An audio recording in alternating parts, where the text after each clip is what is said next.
Kitchen में खाना बना रही है और आपको देख रही है कि आप पढ़ाई बिल्कुल भी नहीं कर रहे हो, आप अपने मोबाइल चलाने में लगी हो और मम्मी बोल रही है कि मेरी हेल्प करा लो, लेकिन आप बिल्कुल भी नहीं सुन रहे हो, सिर्फ आप मोबाइल चलाने में लगे हो। तो आपकी मम्मी आती है, गुस्से में बोलती है तुम कब से मोबाइल चला रही हो। कैसे बोलेंगे इंग्लिश में? How long have you been using mobile? Since when have you been using mobile? तो आप क्या बोलते हो? मैं 2 घंटे से मोबाइल चला रही हूँ। I have been using mobile for 2 hours। मैं 2 घंटे से मोबाइल नहीं चला रही हूँ। I have not been using mobile for 2 hours। 2 hours। Hello everyone, how are you? I hope you are very well. So welcome back to my YouTube channel English में जिद्दी। आज मैं आपको प्रेजेंट परफेक्ट कॉन्टिन्यूअस पढ़ाने वाली हूँ। ये video बहुत ही इंटरेस्टिंग होने वाली है। यदि आप जो भी बिगनर हो तो ये वीडियो आपके लिए बहुत हेल्पफुल होगी। मैंने आपको पिछली वीडियो में present simple tense, present continuous tense, present perfect tense पढ़ाया है। यदि आप पिछली वीडियो नहीं देखे हो तो प्लेलिस्ट में वहां पर आप जाकर सारी वीडियो देख सकते हो, ठीक है। तो you must watch this video if you are beginner, so this is important for you. So let's start. मैं आज आपको प्रेजेंट परफेक्ट कॉन्टिन्यूअस पढ़ाने वाली हूँ कि ये प्रेजेंट परफेक्ट कॉन्टिन्यूअस क्या कहलाता है। पिछली वीडियो में मैंने आपको बताया था कि प्रेजेंट सिंपल क्या होता है।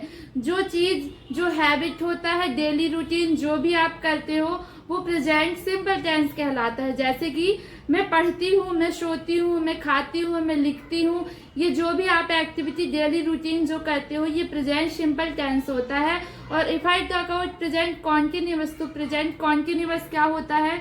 जो भी काम आप कंटिन्यू करते हो, एक्शन चालू हुआ कुछ देर के बाद वो खत्म हो जाता है। जैसे कि मैं पढ़ा रही हूँ, अभी आपके सामने पढ़ा रही हूँ, लेकिन ये एक्शन कुछ देर बाद खत्म हो जाएगा। तो जो भी काम आप करते हो कंटिन्यू चलता है वो कॉन्टिन्यूअस टेंस कहलाता है। और परफेक्ट टेंस क्या कहलाता है? आपने अपनी लाइफ में क्या अचीव किया, आपको क्या एक्सपीरियंस है, आपने कौन सा काम डन कर लिया, कंप्लीट कर लिया, वही तो प्रेजेंट परफेक्ट टेंस कहलाता है। लेकिन आज मैं आपको प्रेजेंट परफेक्ट कॉन्टिन्यूअस पढ़ाने वाली हूँ। इसमें परफेक्ट भी टेंस है और कॉन्टिन्यूअस टेंस है। तो क्या डिफरेंस है? प्रेजेंट परफेक्ट कॉन्टिन्यूअस टेंस में? तो चलिए देखते हैं। प्रेजेंट परफेक्ट कॉन्टिन्यूअस क्या बोलता है? कोई भी काम पास्ट में शुरू होता है और अब तक प्रेजेंट में चल रहा होता है। एग्जाम्पल, कोई भी काम पास्ट में शुरू तो हुआ है और अभी भी चल रहा है। कैसे? चलिए मैं आपको एग्जाम्पल के थ्रू बताती हूँ कि एक लड़की है, ये 2010 से इंग्लिश सीख रही है, ठीक है। 2010 का पास्ट में 2010 निकल चुका है। 2010 से इंग्लिश सीख रही है और ये अभी भी 2024 में इंग्लिश सीख रही है। मतलब प्रेजेंट में अभी वो 2010 से, पास्ट में 2010 से इंग्लिश सीख रही, 2024 आ गया, अभी भी वो सीख रही है। मतलब पास्ट से लेके प्रेजेंट तक वो काम अभी चल रहा है। ये ही प्रेजेंट परफेक्ट कॉन्टिन्यूअस टेंस कहलाता है। आपको ये याद नहीं रखना कि हिंदी में किसी भी वाक्य के अंत में रहा है, रही है, रहे हैं आते हैं तो वो प्रेजेंट परफेक्ट कॉन्टिन्यूअस कहलाता है। क्योंकि ऐसे तो कॉन्टिन्यूअस प्रेजेंट कॉन्टिन्यूअस टेंस में भी आता है। आपकी मदर टंग कुछ भी हो सकती है, लेकिन यदि आप एक टीचर हो, यदि आप किसी को पढ़ाओगे कि किसी वाक्य के अंत में रहा है, रही है, रहे हो, तो वो प्रेजेंट परफेक्ट कॉन्टिन्यूअस। आप हिंदी मीडियम वाले बस को पढ़ा सकते हो। यदि आप स्टूडेंट भी हो, किसी को पढ़ाना चाहते हो, हिंदी मीडियम वाले बस को पढ़ा सकते हो। लेकिन यदि स्टूडेंट की मदर टंग कुछ भी हो, मराठी हो, बांग्ला हो, पंजाबी हो, तमिल हो, तेलुगु हो, तो आप कैसे पढ़ाओगे कि किसी भी वाक्य के अंत में रहा है, रही है होता है, तो वो प्रेजेंट परफेक्ट कॉन्टिन्यूअस कहलाता है। ऐसा नहीं पढ़ना, ना पढ़ाना। आपको सिचुएशनल इंग्लिश पे पढ़ना है और पढ़ाना है कि आखिर सिचुएशन क्या होती है। तो कोई भी काम जो पास्ट में शुरू तो हो गया है और अभी भी चल रहा है, वो ही क्या कहलाता है? प्रेजेंट परफेक्ट कॉन्टिन्यूअस कहलाता है। अब ये लड़की बोल रही है कि मैं 2010 से इंग्लिश सीख रही हूँ। कैसे बोलेंगे?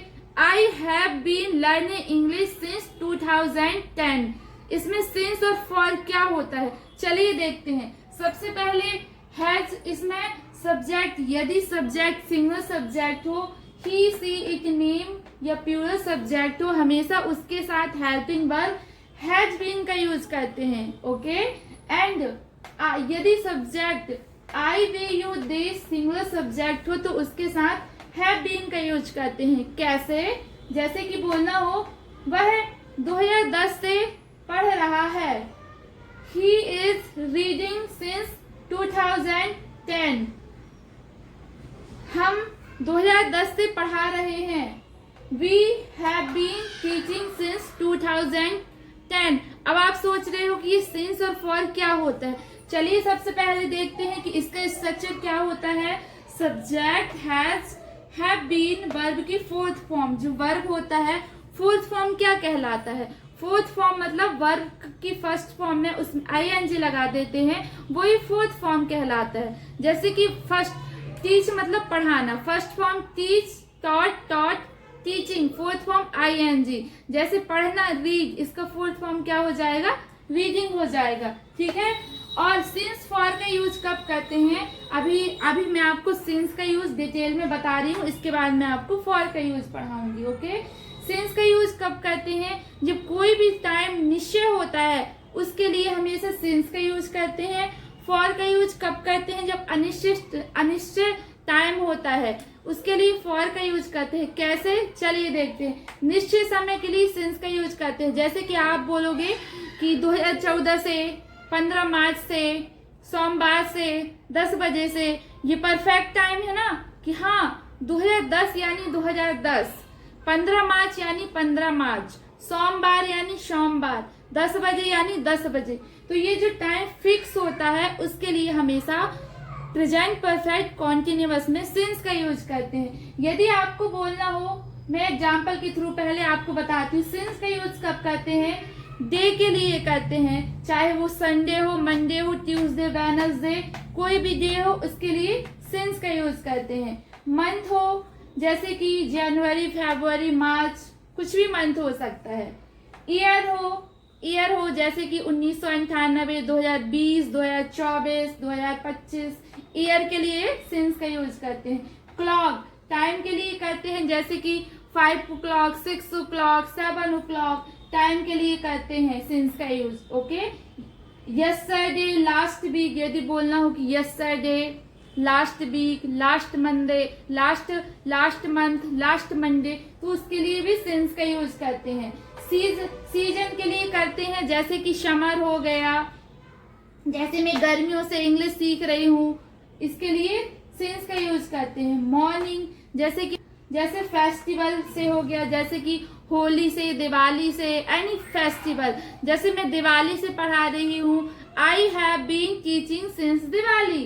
ठीक है, इसके लिए किसका यूज करते हैं, सिंस का यूज करते हैं। चलिए एग्जाम्पल के थ्रू देखते हैं कि आप कैसे बिना रटे हुए सिंस का यूज किसी भी सेंटेंस में कर सकते हैं। Suppose okay, I want to tell you,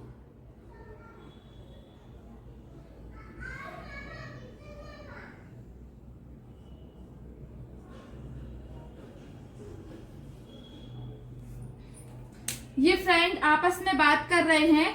एक फ्रेंड अपने फ्रेंड से पूछता है कि आप बताओ कि आपकी मैरिज कब हुई थी। तो ये क्या बोलता है कि जो मेरी मैरिज हुई थी कब हुई थी,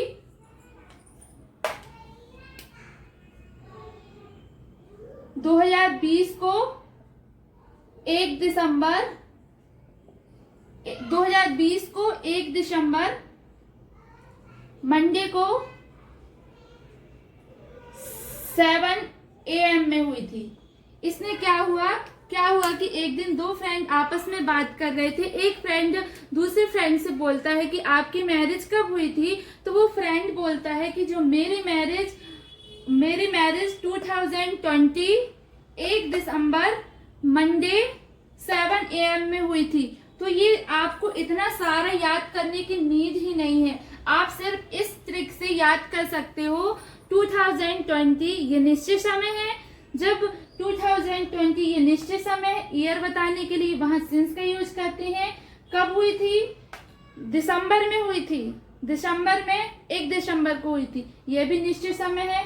टाइम 7 PM हुई थी, मंडे हुई थी। तो ये आप इस एग्जाम्पल के थ्रू याद कर सकते हैं। आपको ये इतना रटने की जरूरत ही नहीं है, क्योंकि आप रटोगे कुछ टाइम बाद भूल जाओगे। तो आपको ये एग्जाम्पल के थ्रू समझना है कि सिंस का यूज कहाँ करते हैं, फॉर का यूज करते हैं। कोई भी काम जब आप पास्ट में किए थे, ठीक है, कोई भी काम पास्ट में शुरू हुआ, ये सारे काम पास्ट में शुरू हुए हैं और अभी प्रेजेंट में भी कंटिन्यू आप कर ही रहे हो, इसलिए यहाँ पर सिंस का यूज करते हैं। ठीक है, चलिए ये मैंने एग्जाम्पल दे दिया। इसके लिए स्ट्रक्चर ये होता है, हैव, हैज बीन, वर्ब की V4, सिंस, फॉर और ऑब्जेक्ट का यूज करते हैं। अब मैं बताती हूँ कि फॉर का यूज कहाँ करते हैं। इसके बाद मैं आपको कुछ सेंटेंस दूंगी एग्जाम्पल के थ्रू, तो आपको बनाना है। ओके,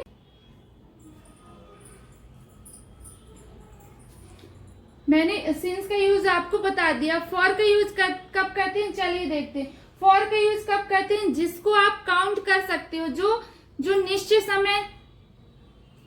निश्चित समय के लिए सिंस का यूज करते हैं, अनिश्चित समय के लिए फॉर का यूज करते हैं, जिसमें आप काउंट कर सकते हो। जैसे कि एक दिन बोलना हो कि मैं कब से इंग्लिश सीख रही हूँ, मैं 2 दिन से इंग्लिश सीख रही हूँ। अभी कोई से भी 2 दिन हो सकते हैं, अब आपको पता नहीं है कि मैं कौन से 2 दिन से इंग्लिश सीख रही हूँ। ठीक है, तो 1 दिन हो गया, 2 दिन हो गया, 2 दिन से 2 दिन हो गया, 2 महीने हो गया, 2 साल हो गया, ठीक है, 4 वीक हो गया, कुछ दिन हो गया। तुम इंग्लिश कब से सीख रहे हो, मैं इंग्लिश कुछ दिनों से सीख रही हूँ। I have been learning English for some days.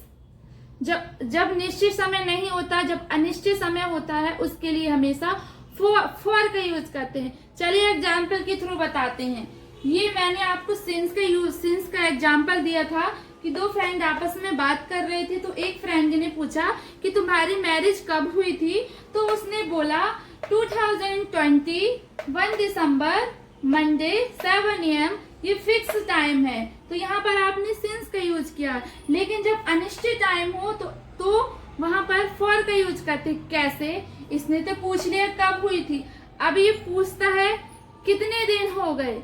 तो ये फ्रेंड बोलता है कि मेरी मैरिज के 5 साल 5 महीने 5 घंटे 5 सप्ताह हो गए। तो जिसमें आप मंथ, ईयर, डेट काउंट करते हो, वही फॉर का यूज होता है। तो आप इस एग्जाम्पल के थ्रू यदि आप रखोगे तो आपको रटने की जरूरत नहीं पड़ेगी कि सिंस का यूज कब करते हैं, फॉर का यूज कब करते हैं। ओके, एग्जाम्पल याद रखना, आपको भूलना नहीं है। चलिए एक एग्जाम्पल के थ्रू आपको बताती हूँ सिंस का यूज कहाँ करेंगे, फॉर का यूज कहाँ करेंगे।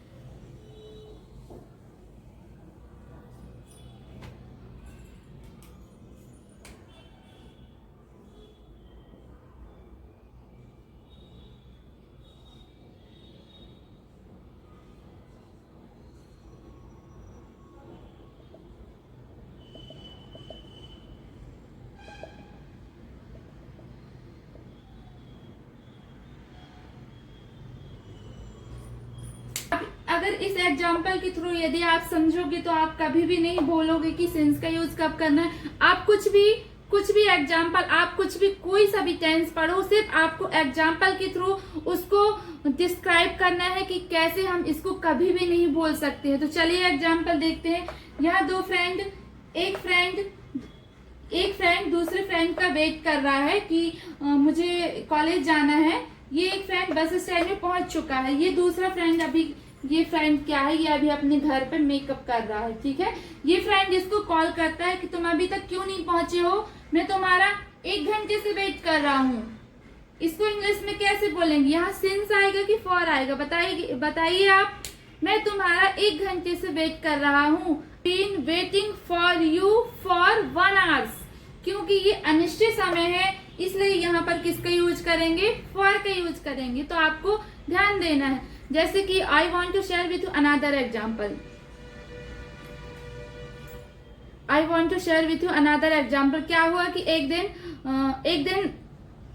दिन वाइफ खाना बना रही थी किचन में, ओके, एंड हस्बैंड बैठ के मोबाइल चला रहा था। उस टाइम पे हस्बैंड बोलता है कि अभी तक खाना नहीं बना, खाना लेके आओ। तो वाइफ क्या बोलती है, मैं 2 घंटे से खाना बना रही हूँ। इसको इंग्लिश में कैसे बोलेंगे, I have been making food for 2 hours. कैसे बोलेंगे? I have been making food for 2 hours. यहाँ पर क्योंकि काउंट हो रहा ना 1 2 1 महीने 2 महीने 10 साल, तो इस टाइप जितने भी सेंटेंस होते हैं वहां पर फॉर का यूज करते हैं.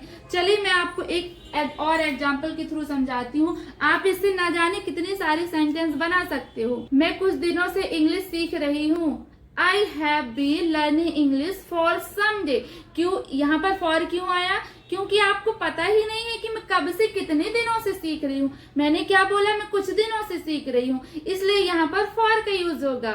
I have been learning English for some day. Okay.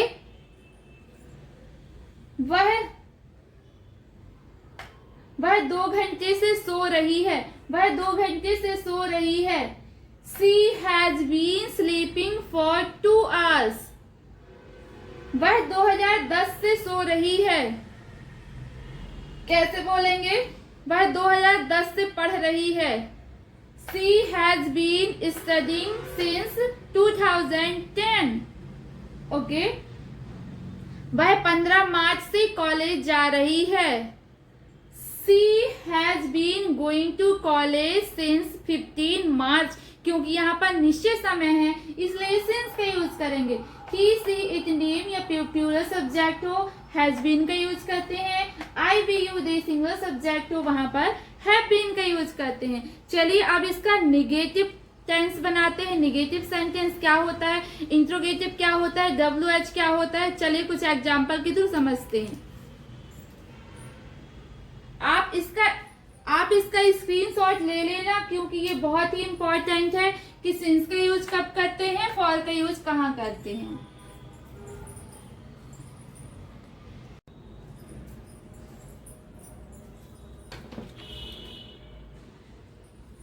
चलिए अब देखते हैं कि इसका स्ट्रक्चर क्या होता है और कैसे सेंटेंस बनाते हैं. मैं 2 महीने से पढ़ा रही हूँ. सब्जेक्ट हैव हैज बीन भी फोर्थ, वर्ब का fourth form, object since for plus time. मैं 2 महीने से पढ़ा रही हूँ. कैसे बोलेंगे? I have. सब्जेक्ट क्या है? आई. ठीक है. आई के साथ किसका यूज करते हैं? हैव बीन का यूज हैव बीन का यूज करेंगे, क्योंकि ये क्या है? प्लूरल सब्जेक्ट है. I have been. वर्ब की कौन सी फोर्थ फॉर्म आती है? फोर्थ फॉर्म मतलब ING फॉर्म. वर्ब की फर्स्ट फॉर्म में ING लगा देना ही वर्ब की फोर्थ फॉर्म कहलाता है. I have been teaching. इसके बाद क्या आता है? सिंस लगाना है, फॉर, टाइम, ऑब्जेक्ट लगाना है. I have been teaching for 2 months. यहां पर फॉर का यूज क्यों आएगा? क्योंकि मैंने बताया है कि जो काउंट आप कर सकते हो 1 2 3 2 महीना 2 महीने 2 साल 2 घंटे, इसमें किसका यूज करते हैं? फॉर का यूज. इसलिए यहाँ पर किसका यूज करेंगे? फॉर का. I have been teaching for 2 months.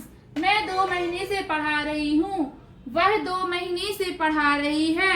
So he, C, it के साथ हैज बीन का यूज करते हैं. तो यहाँ पर क्या आएगा? He has been teaching for 2 months. मैं 2 महीने से नहीं पढ़ा रही हूँ. किसी का सेंटेंस का निगेटिव बनाना है तो कैसे बनाओगे? Subject have has not been, verb की fourth form, since for, time, object. चलिए सेंटेंस बनाते हैं. I have not been. Have के बाद हमेशा नॉट आता है. आप ऐसे नहीं बोल सकते हो आई हैव बीन नॉट. ये सेंटेंस रॉन्ग हो जाएगा. I have not been teaching for 2 months. Okay. क्या मैं 2 महीने से पढ़ा रही हूं? इसके लिए ये क्या है? ये इंट्रोगेटिव सेंटेंस कैसे बनाना है? क्या मैं 2 महीने से पढ़ा रही हूं? Have I been. इसमें हैव आता है. हैव हो या फिर हैज हो. हैव हैज होता है. उसके बाद क्या होता है? यहाँ पर सब्जेक्ट आता है. उसके बाद बीन आता है। Have I been teaching for 2 months। यहाँ पर आप करेक्ट कर लेना। हैव आएगा, फिर सब्जेक्ट प्लस बीन, फिर आईएनजी फॉर्म। यदि आप किसी से यदि क्वेश्चन कैसे पूछोगे, क्या में इंट्रोगेटिव में, क्या तुम 2 घंटे से रो रही हो? Have you been crying for 2 hours? Yes, मैं 2 घंटे से रो रही हूँ। यस, मैं 2 घंटे से रो रही हूँ। Yes, I have been crying for 2 hours। No, मैं 2 घंटे से नहीं रो रही हूँ। I have not been crying for 2 hours। तो यहाँ पर आपको interrogative sentence, negative sentence, simple sentence सारे बनाते आना चाहिए। यदि आप किसी से क्वेश्चन पूछना हो प्रेजेंट परफेक्ट में, कैसे पूछोगे? क्या तुम 1 साल से इंग्लिश सीख रहे हो? Have you been learning English for 1 year? हाँ, मैं 2 महीने, हाँ मैं 1 साल से इंग्लिश सीख रही हूँ। कैसे बोलेंगे? Yes, I have been learning English for 1 year। नहीं, मैं 1 साल से इंग्लिश नहीं सीख रही हूँ। No, I have not been learning English for 1 year। तो आपको ध्यान रखना है कि नेगेटिव बनाना है तो हैव के बाद नॉट लगाना है, और यदि इंट्रोगेटिव बनाना है तो पहले हैव हैज लगाना है, फिर सब्जेक्ट लगाना है, उसके बाद बीन, देन ऑब्जेक्ट। ओके, यदि आपको WH इसका यदि इंट्रोगेटिव नेगेटिव कैसे बोलेंगे? क्या मैं 2 महीने से पढ़ा रही हूँ? Have I not been, subject के बाद यहाँ पर नॉट आएगा। यदि आप इसका इंट्रोगेटिव नेगेटिव सेंटेंस बना रहे हो, have I not been teaching for 2 months। यदि आपको किसी से क्वेश्चन पूछना है कि आप कब से पढ़ा रहे हो, आप कब से खाना खा रहे हो, आप कब से टीवी देख रहे हो, आप कब से सो रहे हो, आप कब से मार्केट गए हो, आप कब से खाना बना रहे हो, आप कब से लड़ाई कर रहे हो, आप कब से सो रहे हो, आप कब से नहा रहे हो, तो कोई भी टेंस यदि आपको किसी से क्वेश्चन पूछना है तो उसके लिए किसका यूज करते हैं? चलिए मैं बताती हूँ। उसके लिए आप किसका यूज कर सकते हैं? सिंस व्हेन का यूज कर सकते हैं, या फिर फॉर हाउ लॉन्ग का यूज करते हैं। कैसे? तुम कब से पढ़ा रही हो? How long have you been teaching?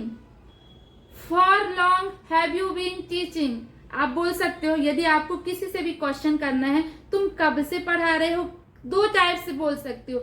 आप या तो बोल सकते हो since when have you been teaching, या फिर बोल सकते हो how long have you been teaching. आप कुछ भी बोल सकते हो, दोनों सेंटेंस राइट होता है। ठीक है, किसी से यदि आप क्वेश्चन पूछ रहे हो, तुम कब से खाना बना रहे हो? How long have you been making food? How long have you been cooking food? Since when have you been cooking food? मैं 2 घंटे से खाना बना रही हूँ। I have been cooking food for 2 hours। आपके पास इतने सारे सेंटेंस है, आप डेली में ना जाने कितनी बार सारे टेंस का यूज करते हो, प्रेजेंट परफेक्ट कॉन्टिन्यूअस टेंस का यूज करते हो, तो आपकी किसी से भी क्वेश्चन पूछने की पकड़ होना चाहिए। यदि आपसे किसी से भी क्वेश्चन आप अच्छे से पूछ लोगे तो आप सारे भी सेंटेंस बना सकते हो। चलिए एक सेंटेंस बोल के बताती हूँ, फिर आपको आगे प्रैक्टिस करना है। ओके, जैसे कि आपको बोलना हो, एक एग्जाम्पल के थ्रू बताती हूँ। ओके, जैसे मम्मी किचन में खाना बना रही है और आपको देख रही है कि आप पढ़ाई बिल्कुल भी नहीं कर रहे हो, आप अपने मोबाइल चलाने में लगी हो, और मम्मी बोल रही है कि मेरी हेल्प करा लो, लेकिन आप बिल्कुल भी नहीं सुन रहे हो, सिर्फ आप मोबाइल चलाने में लगे हो। तो आपकी मम्मी आती है, गुस्से में बोलती है, तुम कब से मोबाइल चला रही हो? कैसे बोलेंगे इंग्लिश में? How long have you been using mobile? Since when have you been using mobile? तो आप क्या बोलते हो? मैं 2 घंटे से मोबाइल चला रही हूँ। I have been using mobile for 2 hours। मैं 2 घंटे से मोबाइल नहीं चला रही हूँ। I have not been using mobile for 2 hours। फिर आप सोच रहे हो, क्या मैं 2 घंटे से मोबाइल चला रही हूँ? Have I been using mobile for 2 hours? क्या मैं 2 घंटे से मोबाइल नहीं चला रही? Have I not been using mobile for 2 hours? ठीक है, तो आपको सिचुएशन लेना है, सिचुएशन के अकॉर्डिंग आपको क्वेश्चन पूछना है, उसका आंसर देना है। तो may be this trick will be helpful for you. So you should practice every day this type of. So definitely one day you can speak very well. Okay, कुछ example बोलती हूँ. आपको सेंटेंस बनाना है. यदि आप सेंटेंस नहीं बनाओगे तो इसमें आपकी प्रॉब्लम है, क्योंकि आप पढ़ना ही नहीं चाहते हो, आप कुछ सीखना ही नहीं चाहते हो. मेरा कुछ नहीं जाता. ओके, यदि आप सेंटेंस बनाओगे तो इसमें आपका ही फायदा होगा. तो चलिए कुछ सेंटेंस में बोलती हूँ. मैं 2 घंटे से नाच रही हूँ. मैं सुबह से खाना बना रही हूँ. तुम सुबह से टीवी नहीं देख रहे हो. क्या मैं 5 दिन से रो रही हूँ. क्या मैं 2010 से यहाँ रह रही हूँ. क्या मैं कल से खाना बना रही थी. क्या मैं कल से खाना बना रही हूँ. Okay, so if you like my video, so like, subscribe and support me.